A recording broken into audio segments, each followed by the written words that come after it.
Retro Rob's Gaming Videos. Hey, Rob here, and this is My Vectrex. You probably haven't seen this before unless you've seen my other station, the Guys, Games, and Beer one, where we show it fairly regularly because we talk about this as a topic quite a bit. But anyway, it's one of my favorite gaming systems. I consider this one of my holy grails. I didn't own it when it first came out back in 82 or 83 because I was a kid and I had a Commodore 64 and I wasn't switching from that anytime soon. But I did regret not getting it for a number of years because they were kind of hard to get after they cleared out for next to nothing. But I did get one a couple, 3 years back, and yeah, like it quite a bit. It's one of my favorite systems. Won't be getting rid of it anytime soon. So I would like to go through my collection. This is something Vidjagamer did with his Super Nintendo collection.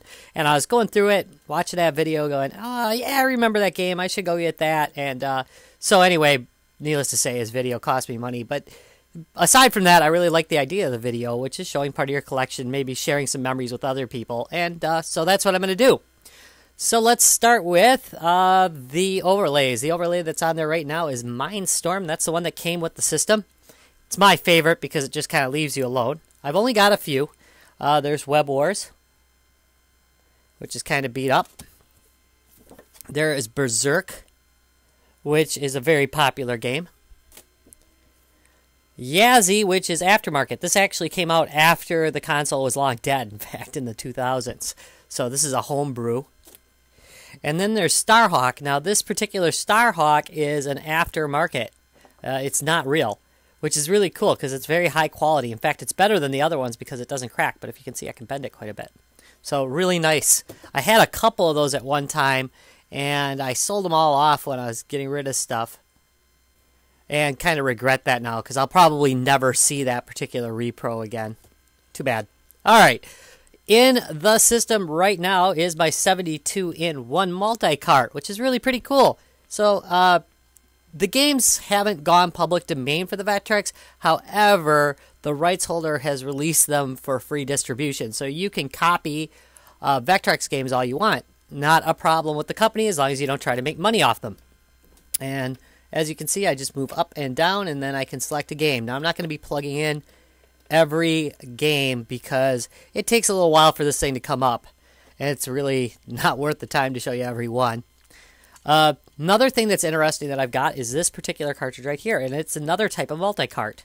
But this particular multi-cart here, this one is writable, so I can basically hook this up to my computer and drop ROMs onto it. Unfortunately, I can only drop them on one at a time.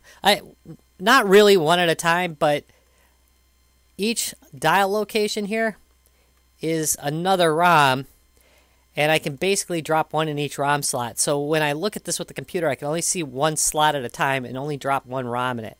So you load it, turn this, reconnect it, load another one. It's a very tedious process, but it actually works pretty well, so it's nice.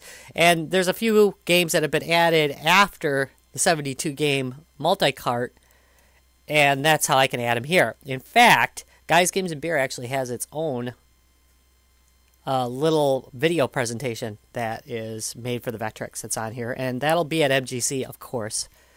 That's the Midwest Gaming Classic coming up here in April. Let's see, some more games. Hyper Chase, not one of my favorite games, but I got it cheap. So, there's that one. Scramble, which you can see in the background right now playing. I love Scramble. That's a great game. One of the best side-scrolling shoot-'em-ups of all time, and one of the best on the Vectrex as well. Clean Sweep. Another one of my not-so-favorite games. It's okay. Armor Attack, which I really like. I know other people do not. But, yeah, I think it's pretty nice. So, there's another one. Web Wars. This is kind of a interesting game. There we go. It's got a really nice overlay. I kind of wish I had the overlay for this one.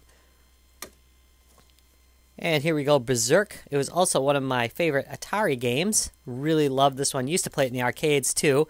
Unfortunately, it doesn't talk in this particular version, but it does play really good. It's a really nice arcade conversion. And finally, I've got Solar Quest. So I know what you're saying. You're saying, fortunately, he has a multi-cart, because my cartridge collection isn't necessarily the best. But I do have one thing to show you, one more thing. And that is something somewhat special. And that is this right here. This is a custom-built joystick for the Vectrex. Every once in a while, Guys, Games, and Beer has a craft night. And Tom came up with a craft night where we decided to make a controller for the Vectrex that we could use at the Midwest Gaming Classic and other shows so that we wouldn't risk this rather delicate thing that comes with it. And this is what became of it. We actually do use these at the show, so if you happen to be at the show, you can check this particular one out and play it. So, yeah, pretty nice. Anyway, that is pretty much it. It's not a real long video, but I thought it'd be kind of interesting. If you enjoyed this video, please do me a favor, give me a thumbs up, and subscribe for more.